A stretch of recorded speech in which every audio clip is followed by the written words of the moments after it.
سوچیں صدیوں سے سمندروں پر طاقت کا مطلب بڑے بڑے جنگی جہاز اور آبدوزیں رہا ہے، مگر اب ایک خاموش اور پوشیدہ انقلاب جنم لے رہا ہے۔ چین نے ایسے دیو ہیکل زیر آب ڈرونز تیار کیے ہیں جو انسان کے بغیر ہفتوں تک سمندر کی گہرائیوں میں چھپے رہ سکتے ہیں، دشمن پر نظر رکھ سکتے ہیں، بارودی سرنگیں بچھا سکتے ہیں اور خفیہ معلومات اکٹھی کر سکتے ہیں۔ یہ منظر ایسے لگتا ہے جیسے کسی سائنس فکشن فلم کی کہانی حقیقت میں تبدیل ہو رہی ہو،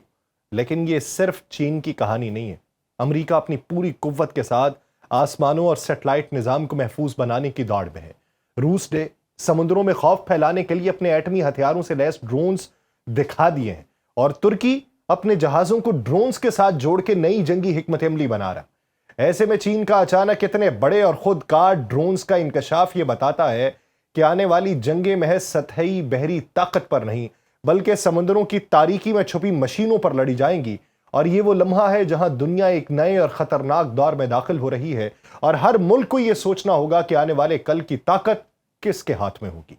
آپ سب پر سلامتی ہو، میں یاسر رشید ہوں اور آپ دیکھ رہے ہیں سنو نیوز۔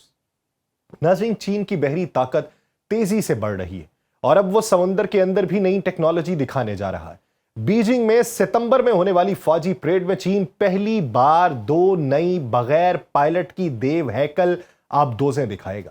ان آبدوزوں کو ڈرون سب میرین کہا جاتا ہے کیونکہ یہ خودکار ہیں اور انسان کے بغیر سمندر کی گہرائیوں میں کام کر سکتی ہیں۔ یہ اعلان اس بات کی نشانی ہے کہ چین اب صرف سطح سمندر پر جہاز بنانے تک محدود نہیں ہے بلکہ سمندر کے اندر بھی اپنی طاقت بڑھا رہا ہے۔ یہ ٹیکنالوجی دنیا کے لیے ایک نیا باب کھول سکتی ہے، کیونکہ اب مقابلے صرف بڑے جنگی جہازوں میں نہیں بلکہ ایسی خودکار آبدوزوں میں بھی ہوگا جو خاموشی سے دشمن پر نظر رکھ سکیں یا کارروائی کر سکیں۔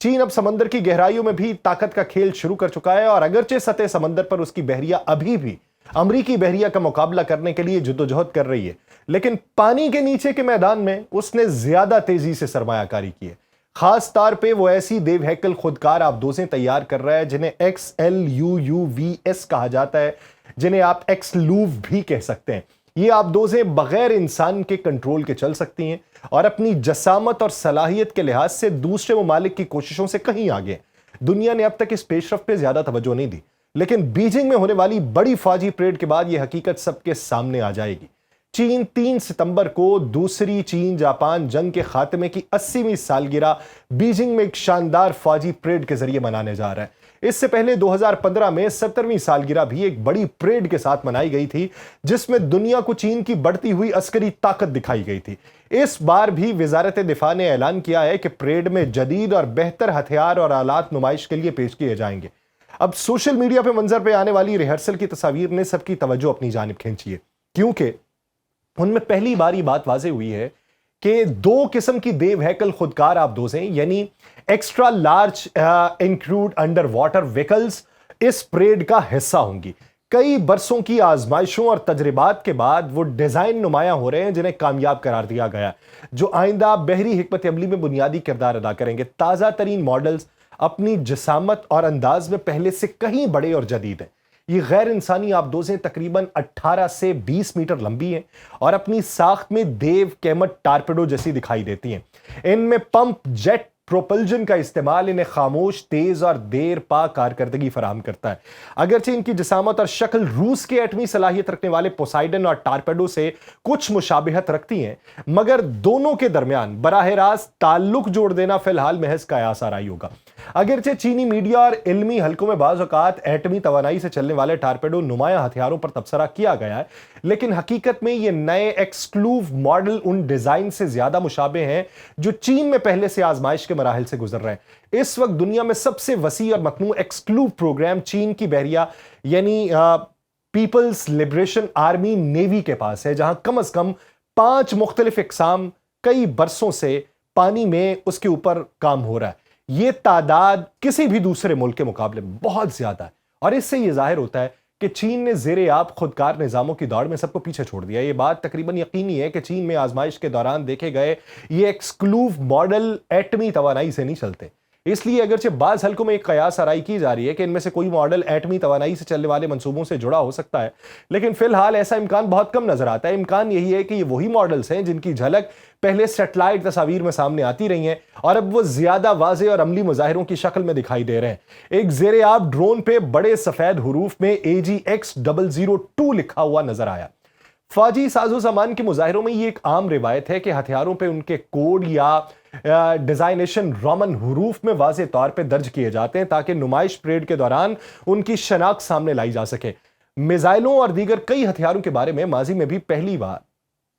اس طریقے سے معلومات سامنے آ رہی ہیں اور ماہرین ایسے اشاروں کو کافی حد تک قابل بھروسہ مانتے ہیں۔ اسی بنیاد پہ یہ کہنا درست ہوگا کہ AGX-002 اس زیر آب ڈرون کی باضابطہ شناخت ہے۔ البتہ یہ فی الحال بات واضح نہیں ہے کہ AGX کس چیز کی نمائندگی کرتا ہے یا اس مختلف کوڈ کے پیچھے کون سا مفہوم چھپا ہوا ہے۔ یہ ممکن ہے کہ مستقبل میں مزید تفصیلات سامنے آنے پہ اس کے نام کی اصل وضاحت ہو سکے۔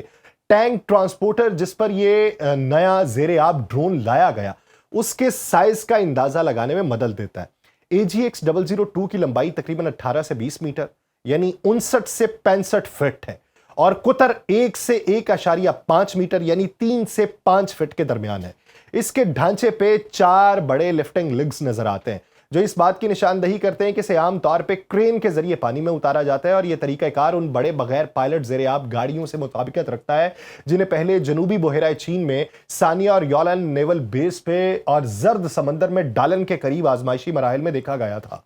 دلچسپ بات یہ ہے کہ جہاز کے وسط میں قریب موجود 2 لیگز اس امکان کو ظاہر کرتے ہیں کہ اسے ٹرانسپورٹ کے لیے 2 حصوں میں تقسیم کیا جا سکتا ہے، جس سے اس کے لے جانے اور تعینات کرنے کے عمل کو نسبتاً آسان بنایا جا سکے۔ ریہرسل کی جھلکیوں سے یہ بات سامنے آتی ہے کہ پریڈ میں صرف AGX-002 ہی نہیں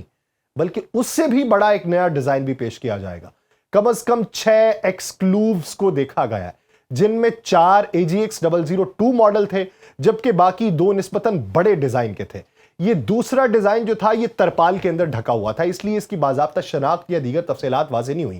لیکن اس کے سائز سے یہ اندازہ ہوتا ہے کہ یہ لمبائی میں تو تقریباً AGX-002 جتنا ہے لیکن قطر میں تقریباً 2 گنا ہے۔ اس پر پچھلے حصے کے قریب کم از کم 2 ماسٹ دیکھے جا سکتے ہیں اور اس میں بھی وہی پمپ جیٹ موجود ہے جو AGX-002 کے اندر ہے۔ اس کی ایک نمایاں خصوصیت یہ ہے کہ اس کے ریڈرز روایتی پلس کی شکل جو ہے وہ پلس کی بجائے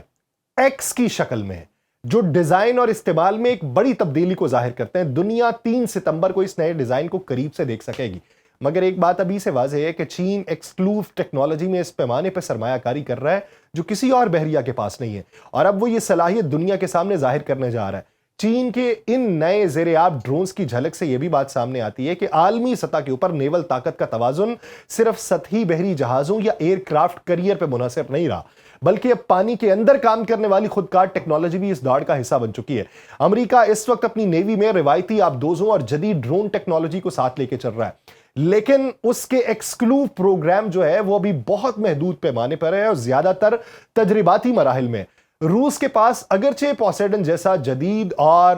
جوہری توانائی سے چلنے والا زیر آب ہتھیار موجود ہے، مگر ان کی تعداد اور عملی استعمال محدود ہے اور زیادہ تر خوف یا ڈیٹرنس پیدا کرنے کے لیے پیش کیے جاتے ہیں۔ اس تناظر میں دیکھا جائے تو چین ان صلاحیتوں کو ایسے وقت پہ ظاہر کر رہا ہے جب دنیا کے بڑے ممالک سمندر اور خلا کو نئے جنگی میدان کے طور پہ دیکھ رہے ہیں۔ امریکہ اپنے GPS سیٹلائٹ نیٹ ورک کو جدید بنانے کی دوڑ میں ہے، روس دفاعی نظاموں کو خلا تک لے جانے کی کوشش کر رہا ہے، ترکی جیسے ابھرتے ہوئے ممالک اپنے ڈرونز کو بحری جہازوں کے ساتھ مربوط کر رہے ہیں۔ ایسے ماحول میں چین کا ایک ہی وقت میں کئی بڑے ایکسکلوسیو ماڈلز پیش کرنا یہ پیغام دیتا ہے کہ وہ نہ صرف سطحی سمندری طاقت بلکہ زیر آب برتری حاصل کرنے کے لیے بھی تیار ہے۔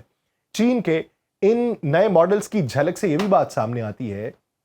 کہ ایئر کرافٹ کیریئر پہ اب چیزیں منحصر نہیں ہیں۔ اس کی ایک بنیادی وجہ یہ ہے کہ ایئر کرافٹ کیریئر پانی کے اوپر جب تیرتا ہے تو اس کے اوپر عملہ موجود ہے، اس کے اوپر جہاز موجود ہے، اس کے اوپر خودکار مشینیں موجود ہیں، اور وہ بہت بڑی سرمایہ کاری کے بعد سمندر میں اتارا گیا۔ اب اس کے نیچے سے ایک ایسا ڈرون جو ہے اس کو تباہ کرنے کی صلاحیت حاصل کر لے جس کے اندر انسان بھی موجود نہ ہو، جس کے اوپر خرچہ بھی اتنا موجود نہ ہو، اور جو بیک وقت ایسے اقدام اٹھائے کہ جو جہازوں کو اپنے نیویگیشن سسٹم سے ہلا کے رکھ دے، اپنے GPS کو اڑا کے رکھ دے، تو یہ نیٹ ورک کو جدید بنانے کی دوڑ اس وقت بہت سے ممالک پیچھے دکھائی دیتے ہیں، اور چین ان سب میں صف آرا ہو کر صف اول میں شامل دکھائی دیتا ہے۔ مجھے دیجیے اجازت، اللہ نے کے بعد.